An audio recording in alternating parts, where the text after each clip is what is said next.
दोस्तों कल मैं एक वीडियो देख रहा था YouTube के ऊपर, वो भी टिकटॉक बैन के रिगार्डिंग। और उस वीडियो में यह बताया जा रहा था कि अच्छा हुआ कि टिकटॉक बैन हो गया, क्योंकि टिकटॉक के अंदर ठेले वाले, पंचर बनाने वाले यही लोग उसमें प्रमोट होते थे।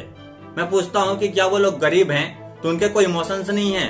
क्या उन लोगों की कुछ ख्वाहिशें नहीं होती है? दोस्तों अगर आपने हमारी पिछली वीडियो देखी होगी तो आपको पता होगा कि मैं भी टिकटॉक बैन के पक्ष में था, लेकिन साथ में मैंने आपको यह भी बताया था कि अगर टिकटॉक बैन किया गया है तो यहाँ पे सिर्फ और सिर्फ माइंड को डाइवर्ट करने के लिए किसी मुद्दों से बैन किया गया है, जो कि बैन नहीं होना चाहिए था। लेकिन दोस्तों जब मैंने ये कहते हुए सुना कि टिकटॉक के अंदर ठेले वाले होते थे, पंचर बनाने वाले लोग होते थे, तो ये चीज मेरे दिल पे लगी। और आज टिकटॉक बैन होने को लेकर जो भी चीजें हुई है और जिस तरीके से गुमराह किया गया है लोगों को, मैं पूरा का पूरा काला चिट्ठा आपके सामने खोलने वाला हूँ। और हो सकता है कि कुछ लोगों को मेरी बात बुरी लगे, लेकिन ये फैक्ट है। जो भी चीजें मैं आपको रखने वाला हूँ प्रूफ्स के साथ में रखने वाला हूँ। और दोस्तों मैंने खुद पे एनालाइज किया कि आज मैं यूट्यूब पे मेहनत कर रहा हूँ, 3,500 के समथिंग मेरे यूट्यूब चैनल पे सब्सक्राइबर हैं, लोगों का सपोर्ट मिल रहा है। और कल को अगर जाके यूट्यूब बंद हो जाता है या फिर किसी कारण इसको बंद करना पड़ता है तो मेरे दिल पर क्या गुजरेगी? मैंने अपना फ्यूचर सेटल करने का यहाँ पे सोच रखा है। उसी तरह से दिन रात मेहनत करके टिकटॉक के अंदर लोगों ने इतने सारे फॉलोवर्स जमा किए थे और तब जाके टिकटॉक को बैन कर दिया गया, तो मैं समझ सकता हूँ कि उनके ऊपर क्या गुजर रही होगी। लेकिन दोस्तों आइए आज की इस वीडियो में मैं आपके सामने पूरा का पूरा हिस्ट्री खोलने वाला हूँ कि किस तरीके से टिकटॉक को बैन किया गया है और क्या इसके अंदर चल रहा है। लेकिन दोस्तों उससे पहले मैं आप लोगों को बता दूं कि ये वीडियो अगर मैं सपोर्ट पे बना रहा हूँ तो ये वीडियो किसी भी लिपसिंग करने के लिए या फिर मुजरा दिखाते रहते हैं उन लोगों के लिए कतई भी नहीं है। ये वीडियो सिर्फ और सिर्फ मैं उन लोगों के लिए बना रहा हूँ जिन लोगों के पास में कोई प्लेटफॉर्म नहीं था अपने कंटेंट को दिखाने के लिए, जो टिकटॉक के अंदर अपने कंटेंट को दिखा रहे थे, अपने टैलेंट को दिखा रहे थे और लोगों को पसंद आ रहा था। ये कोई भी लिपसिंग करने के लिए या फिर दूसरों के कंटेंट को जो चोरी करके यहाँ पे दिखाते थे और अपनी वाहवाही कराते थे, उन लोगों के लिए ये वीडियो कतई भी नहीं है। ये वीडियो उन रियल कंटेंट क्रिएटरों के लिए है जिन लोगों को गरीब बताकर मजाक उड़ाया गया, पंचर बनाने वाला बताकर मजाक उड़ाया गया, साथ ही में ठेला चलाने वाला बताकर मजाक उड़ाया गया है। तो आइए दोस्तों शुरू करते हैं। और इस वीडियो को देखते हुए आपको टिकटॉक को सिर्फ और सिर्फ एक प्लेटफॉर्म के नजरिए से देखना है और साथ ही में इस वीडियो को देखने के बाद आप कमेंट में हमें अपना सजेशन जरूर दीजिएगा।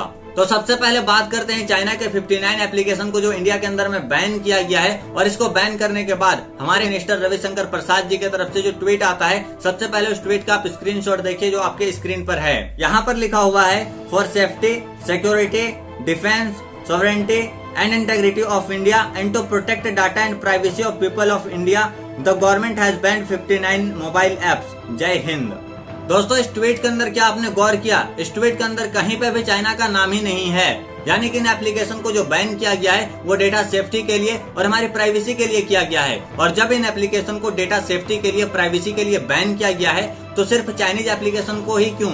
हमारे देश में और भी बहुत सारे एप्लीकेशन हैं। एग्जांपल के लिए आप जूम एप्लीकेशन को उठा के देख सकते हैं। इस पर खुद गवर्नमेंट ने ही आरोप लगाया है कि ये हमारी डेटा को सेफ नहीं रखती है, उलटफेर करती है। साथ ही में ट्रू कॉलर एप्लीकेशन को आप देख सकते हैं। ट्रू कॉलर हमारे इतने सारी चीजों को एक्सेस करती है, लोकेशन हो गया, कैमरा हो गया, तरह तरह की चीजें, हमारे फोन को ही समझ लो कि वो पूरा का पूरा कंट्रोल करती है। और इस तरह की बहुत सारी एप्लीकेशन भरी पड़ी है जिनमें हमारे डेटा सेफ नहीं है, जो हमारे डेटा को बेचती है। तो सिर्फ चाइनीज एप्लीकेशन को ही क्यों बैन किया गया और भी एप्लीकेशन को क्यों नहीं? और जब दोस्तों गवर्नमेंट को यह चीज बखूबी पता थी कि टिकटॉक के अंदर हमारा डेटा सेफ नहीं है और साथ ही में हमारी प्राइवेसी को भी वहां पे खतरा है, तो गवर्नमेंट ऑफ इंडिया ने टिकटॉक के अंदर अपना ऑफिशियल अकाउंट क्यों खोला? और साथ ही में जिस वक्त हमारे देश के 20 जवान शहीद हुए थे, शहीदों के ऊपर वीडियो बना के वहां पे श्रद्धांजलि दी जा रही थी। और इतना ही नहीं बल्कि 1.1 मिलियन फॉलोवर भी हो चुके थे। और साथ ही में चाइनीज से, मतलब चाइनीज जो कंपनी है टिकटॉक, उससे इन लोगों ने वेरिफिकेशन भी ले रखा था अकाउंट का। और जब इन 59 चाइनीज एप्लीकेशन को बैन किया जाता है, बैन करने के बाद जो हमारे आईटी मिनिस्टर है रविशंकर प्रसाद, जब वो ट्वीट करते हैं तो ट्वीट के अंदर चाइना का नाम तक नहीं लेते हैं। इसी तरह से जब हमारे देश के 20 जवान शहीद हो जाते हैं, उसके बाद जो हमारे प्रधानमंत्री संबोधन करते हैं हमारे देश को, उसमें चाइना का नाम तक एक बार भी नहीं लेते हैं कि हमारे देश में इतना सारा कुछ हो रहा है। और साथ ही में ये तक भी कह देते हैं कि हमारे देश में कोई घुसा ही नहीं है। उसके बाद ये सवाल खड़े होने लगे थे कि आखिर जो हमारे देश के 20 जवान शहीद हुए हैं तो वो क्यों शहीद हुए हैं जब हमारे देश में कोई घुसा ही नहीं है? तो खैर दोस्तों ये तो हो गई प्राइवेसी की बात। लेकिन कुछ लोगों का ये कहना है कि चाइना को फाइनेंशियल रूप से कमजोर करने के लिए इन एप्लीकेशन को बैन किया गया है। चलो ये भी मान लेते हैं कि चाइना को फाइनेंशियल रूप से कमजोर करने के लिए इन एप्लीकेशन को बैन किया गया है। हालांकि होने वाला तो कुछ भी नहीं है, लेकिन फिर भी मान लेते हैं। तो क्या हम इन एप्लीकेशन को बैन करके चाइना की कमर तोड़ देंगे? और दोस्तों, अगर चाइना की कमर को एप्लीकेशन को बैन करके ही तोड़नी है तो क्या आपको पता है कि हमारे इंडिया में ऐसी भरी पड़ी कंपनीज है, पेटीएम हो गया, फ्लिपकार्ट हो गया, डिलीवरी हो गया, स्नैपडील हो गया, बायजूस हो गया, इस तरह की जो बड़ी बड़ी कंपनीज है, स्विगी हो गया, जोमेटो हो गया, इन सभी में चाइना का इन्वेस्टमेंट लगा हुआ है। चाइना इसके शेयर होल्डर है, यहाँ पे उनका एक बड़ी मात्रा में पैसा लगा हुआ है, मिलियन बिलियन डॉलर में लगा हुआ है। इसके रिगार्डिंग हमने पहले ही वीडियो बना रखा है, सारी वीडियोस की लिंक आपको डिस्क्रिप्शन पे मिल जाएगी, वहां से आप देख सकते हैं। तो क्या इन कंपनीज को बैन नहीं करना चाहिए? इन एप्लीकेशन को भी तो बैन करना चाहिए ना, क्योंकि इनसे एक बड़ी मात्रा में प्रॉफिट चाइना को पहुंच रहा है। आप यहाँ पे लिस्ट देखिए, पूरा का पूरा मैं आपको शो करा रहा हूँ, और ये कुछ ही एप्लीकेशन की लिस्ट है जो कि मैं आपको यहाँ पे दिखा रहा हूँ। इसके अलावा और भी कंपनीज है जहाँ पे चाइना ने इन्वेस्टमेंट कर रखा है। तो दोस्तों, हमने प्राइवेसी के लाइन से भी बात कर लिया और साथ ही में हमने फाइनेंशियल रूप से कमजोर करने के बारे में भी बात कर लिया। अब बात करते हैं हमारे देश के महान मीडिया के बारे में कि उन्होंने क्या टुच्चापने अपना दिखाया है। यहाँ पे सबसे पहले बाइकॉट चाइना पे जो इन लोगों ने कांड किया था वो मैं आपको दिखाना चाहूंगा, जो मैंने पिछली वीडियो में भी बता रखा है। यहाँ पे भी आपको मैं शो करा देता हूँ। ये स्क्रीनशॉट देखिए, ये रिपब्लिक भारत का है। यहाँ पे ये हैशटैग चाइना गेट आउट का ये टैग चला रहे हैं और डिबेट चला रहे हैं, और उसी के नीचे वीवो कंपनी जो चाइना की है उसका ये एड चला रहे हैं। उसके बाद ये देखिए टाइम्स नाउ का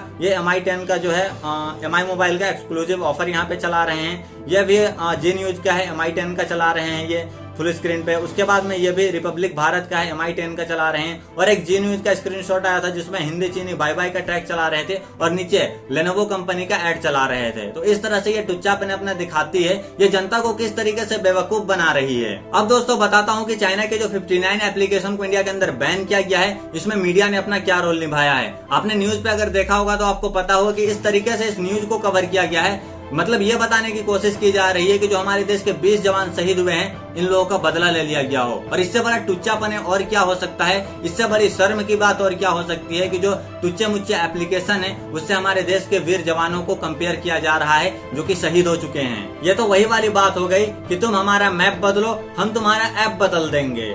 और मीडिया ने इस न्यूज को किस तरीके से कवर किया है आपने देखा ही होगा। अगर आपने न्यूज में देखा होगा तो हेडलाइन क्या चला रहे थे कि डिजिटल एयर स्ट्राइक कर दिया गया है चाइना के अंदर। मतलब समझ में नहीं आता कि जनता पहले से बेवकूफ है या फिर इनको बेवकूफ बनाने की कोशिश की जा रही है। और इस निठल्ली मीडिया के बारे में आपको पता ही है कि किस तरीके से किसी भी मुद्दे को हिंदू मुस्लिम का रंग दे देती है, नफरतें फैलाती है, फेक न्यूज को ज्यादा से ज्यादा वायरल करती है। मतलब ये इस हद तक गिर चुके हैं कि अपनी TRP के लिए कुछ भी लिखेंगे, कुछ भी बोलेंगे। और दोस्तों, मीडिया के इस डिजिटल सर्जिकल स्ट्राइक का गंद फैलाने के बाद, इस टुच्चापने को दिखाने के बाद फायदा क्या हुआ ये बताता हूँ। इससे पहले लोग 20 शहीद जवानों के बदले की मांग कर रहे थे। पेट्रोल डीजल का इतिहास में ऐसा पहली बार हुआ कि डीजल का रेट सबसे ऊपर भाग गया, इसके लिए लोग मांग कर रहे थे। वो मुद्दा भी तक दब गया, उसके बारे में अब कोई बात ही नहीं कर रहा है। मतलब इस तरह के बहुत सारे मुद्दे थे जिनके ऊपर बातचीत चल रही थी, अब उसके बारे में कोई बात ही नहीं कर रहा। बस इसको मतलब हेडलाइन बना के चलाया जा रहा है कि डिजिटल एयर स्ट्राइक कर दिया गया है और हमारे 20 जवानों का जो बदला था वो ले लिया गया है। इस तरीके से इस न्यूज को दिखाया जा रहा है। अब दोस्तों बात करते हैं कि इससे नुकसान किसका हुआ है, लेकिन उससे पहले मैं बता दूं कि जो लाइन यहाँ पे मैं बोलने जा रहा हूँ शायद कुछ लोगों को बुरा लग सकता है, बट ये फैक्ट है। दोस्तों, जो लोग अमीर घरों से बिलोंग करते हैं वो लोग अच्छा कैमरा लेकर, अच्छा सेटअप लेकर अपनी गर्लफ्रेंड के साथ में एल्बम वगैरह बना के और जो भी वीडियोस वो लोग डालेंगे, अगर उनके पास में पैसा है तो गूगल एडवर्ड के जरिए वो लोग अपना कैंपेन रन करा के और आगे बढ़ सकते हैं। लेकिन यूट्यूब में एक गरीब के लिए थोड़ा सा आगे बढ़ना मुश्किल होता है, क्योंकि यूट्यूब में थोड़ा क्वालिटी कंटेंट चाहिए, अच्छा सेटअप चाहिए पूरा का पूरा किसी भी चीज को दिखाने के लिए, जो एक गरीब के लिए थोड़ा सा मुश्किल होता है। एग्जाम्पल के लिए आप मुझे देख सकते हो, 26 जनवरी 2018 से मैं इस चैनल के अंदर काम कर रहा हूँ, लेकिन अच्छा कैमरा ना होने की वजह से, वीडियो के अंदर क्वालिटी ना होने की वजह से, हालांकि मैं कंटेंट अच्छा देता हूँ लेकिन क्वालिटी ना होने की वजह से आज तक मैं यहीं का यहीं पड़ा हुआ हूँ। और टिकटॉक के बैन होने पर खुश होने वाले कुछ लोग ऐसे तबके से बिलोंग करते हैं, ऐसे तबके से आते हैं जो गरीब लोगों को, पंचर बनाने वालों को और साथ ही में ठेला लगाने वालों को, जो किसी तरह से करके अपनी रोजी रोटी चला रहे हैं, इन लोगों को गिरी हुई नजर से देखते हैं, कचरे का भाव समझते हैं इन लोगों को। ये लोग नहीं चाहते हैं कि यहाँ पे टैलेंट दिखाकर ये लोग भी कुछ करे, आगे तक बढ़े। मैं पूछता हूँ कि क्या ये लोग इंसान नहीं है? इनके भी कुछ इमोशंस है, ये भी कुछ करना चाहते हैं, आगे बढ़ना चाहते हैं। अपनी जिंदगी ऐसे ही तो नहीं गुजारना चाहते हैं ना, अपनी जिंदगी जीने के लिए कुछ ना कुछ तो कर ही रहे हैं। लेकिन इन सभी को नकारते हुए टिकटॉक ने एक प्लेटफॉर्म दिया जहाँ पे आकर कोई भी अपना कंटेंट दिखा सकता है, चाहे वो अमीर हो या गरीब हो। और इस टिकटॉक ने कितने गरीब लोगों को, कितने झोपड़ी में रहने वाले लोगों को ऊपर तक पहुंचा दिया। देश के बड़े बड़े न्यूज चैनल्स तक इसको कवर करने लगे। लेकिन हुआ क्या, इस प्लेटफॉर्म को भी छीन लिया जाता है। और इन एप्लीकेशन के बैन होने से काफी सारे लोग बेरोजगार हो गए, क्योंकि इन एप्लीकेशन के कई जगह पे ऑफिसेज थे इंडिया के अंदर जहाँ पे लोग वर्क कर रहे थे। और कितने सारे लोग तो इन एप्लीकेशन के ऊपर डिपेंड थे कि मेरे को यहीं से इनकम आ रही है, इसी से मेरे को सारा का सारा खर्चा मैनेज करना है। क्या इन लोगों के बारे में किसी ने सोचा? नहीं सोचा। और इस तरह के जितनी भी सारी इंडिया के अंदर एप्लीकेशन है जो कि इंडिया की है, ये कोई भी प्रॉपर तरीके से वर्क नहीं करती है जहाँ पे ये लोग अपने टैलेंट को दिखा सके। दोस्तों, टिकटॉक किस हद से बुरा था प्राइवेसी के मामले में देखा जाए तो गवर्नमेंट ऑफ इंडिया ने अपना खुद का ऑफिशियल अकाउंट टिकटॉक में खोल रखा था। और साथ ही में प्राइवेसी के मामले में अगर बात करें तो जूम एप्लीकेशन है, ट्रू कॉलर है, इस तरह के बहुत सारी एप्लीकेशन है जो कि हमारी डेटा लेती है और वो बेचते भी हैं हमारी डेटा को। उसके बाद बात करें अगर चाइना को फाइनेंशियल रूप से कमजोर करने के बारे में, टिकटॉक को और इस तरह की जो भी एप्लीकेशन है 59 एप्लीकेशन को बैन करके, तो और भी एप्लीकेशन भरी पड़ी है हमारे इंडिया में जो कि चाइना के इन्वेस्टमेंट से चल रही है, उन एप्लीकेशन को भी बैन कर देना चाहिए। पबजी के अंदर 10% का हिस्सा लगा हुआ है चाइना का। पबजी भी तो बहुत बड़ी इनकम करती है ना, तो पबजी को भी बैन करना चाहिए। बात करें अगर गंदे कंटेंट के बारे में तो ऐसा नहीं है कि यूट्यूब के अंदर गंदे कंटेंट नहीं मिलते हैं, वो आपके देखने के ऊपर निर्भर है कि आप किस तरह के कंटेंट को पसंद करते हो। और टिकटॉक में भी अगर आप देखते होंगे, अगर आप कॉमेडी वीडियोस को देखते हो तो वहाँ पे आपको कॉमेडी वीडियोज ही मिलेंगी। मोटिवेशनल वीडियो अगर देखेंगे तो मोटिवेशनल वीडियोज ही मिलेंगी। हाँ, ये चीज बिल्कुल सही है और ये 100% सही है कि टिकटॉक में कुछ ज्यादा ही मुजरेबाजी होती थी। इसलिए मैंने वीडियो के फर्स्ट में ही बता दिया कि ये वीडियो किसी भी लिपसिंग करने वाले या फिर किसी भी मुजरे करने वाले या फिर जो दूसरे के कंटेंट को चोरी करते थे उन लोगों के लिए कतई भी नहीं है। ये वीडियो सिर्फ और सिर्फ उन लोगों के लिए है जो टिकटॉक में अच्छी चीजें प्रोवाइड करते थे, जिससे लोगों को कुछ समझ में आए और अपने टैलेंट को वहाँ पे दिखाते थे, जो रियल कंटेंट क्रिएट करते थे। दोस्तों, देशभक्ति के नाम पर कुछ टाइम से कुछ भी कदम उठाया जा रहा है तो वहाँ पे नुकसान गरीब मजदूर का ही हो रहा है, निचले तबके के लोगों का ही हो रहा है। नोटबंदी हुई, गरीब का नुकसान हुआ। अगर टिकटॉक आज बैन हुआ है तो यहाँ पे लोगों से प्लेटफॉर्म छिन गया। लॉकडाउन हुआ था तो लॉकडाउन में आपने देखा था कि कोई भी अमीर का बच्चा नहीं मरा, अमीर आदमी कोई भी नहीं मरा, लेकिन मजदूर और गरीब जो थे वो अपने घर जाते जाते उनके पैर से खून तक निकलने लगे थे, वो लोग मरे हैं वहाँ पे, सड़कों पे रात रात को सोए हैं। मतलब कुछ भी हो, नुकसान गरीब मजदूर और निचले तबके के लोगों का ही होगा। दोस्तों, हम भी चाहते हैं कि चाइना के प्रोडक्ट का बहिष्कार करें, चाइना के प्रोडक्ट को बाइकआउट करके अपने इंडिया का ही प्रोडक्ट को यूज करें। लेकिन अभी हम लोग इस कंडीशन पे नहीं है कि चाइना के प्रोडक्ट को बाइकआउट कर सकते हैं, क्योंकि अगर हम लोग चाइना के प्रोडक्ट को बाइकआउट करेंगे तो जिस तरीके से हमारे देश के सामान मिलेंगे काफी महंगे मिलेंगे और उस हिसाब से हमारे देश के गरीब मजदूर उस सामान को उतने महंगे रेट में नहीं खरीद पाएंगे, परेशानी बढ़ जाएगी। और हमारे देश में जो मुद्दे उठ रहे हैं आजकल, आप देख ही रहे हैं कि इन सभी मुद्दों में नफरतों के अलावा कुछ नहीं मिल रहा, आलतू फालतू के मुद्दे उठाने के अलावा कुछ भी नहीं मिल रहा।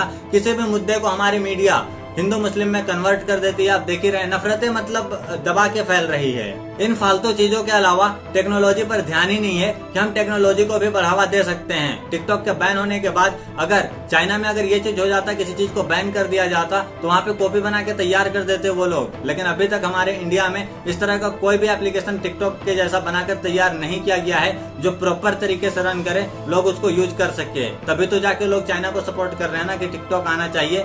चाइना को नहीं कर रहे हैं, लेकिन टिकटॉक को सपोर्ट कर रहे हैं कि टिकटॉक वापस आना चाहिए, क्योंकि जरूरत है लोगों को। तो दोस्तों, ये थी आज की वीडियो और आज की वीडियो को हम यहीं पे खत्म करते हैं। मुझे उम्मीद है कि आप लोगों को वीडियो अच्छा लगा होगा और मेरे हिसाब से YouTube एक बेस्ट प्लेटफॉर्म है काम करने का। यहाँ पे आप लोग काम कीजिए और अगर आप लोग मेरे से कुछ चीज पूछना चाहते हैं, बात करना चाहते हैं, तो आप लोग मुझे इंस्टाग्राम पे मैसेज कर सकते हैं। इंस्टाग्राम का लिंक मेरे वीडियो के डिस्क्रिप्शन पे दिया हुआ है और साथ ही में आपको स्क्रीन पे भी शो हो रहा होगा। तो मिलते हैं और भी इंटरेस्टिंग वीडियो के साथ में। तब तक के लिए good bye and thanks for watching. और जाते जाते वीडियो को लाइक करके जाइएगा, कमेंट कीजिएगा अपना सजेशन और साथ ही में चैनल को सब्सक्राइब करके बेल आइकन को प्रेस कर लीजिएगा ताकि आने वाली हर वीडियो की नोटिफिकेशन आप तक पहुंचती रहे।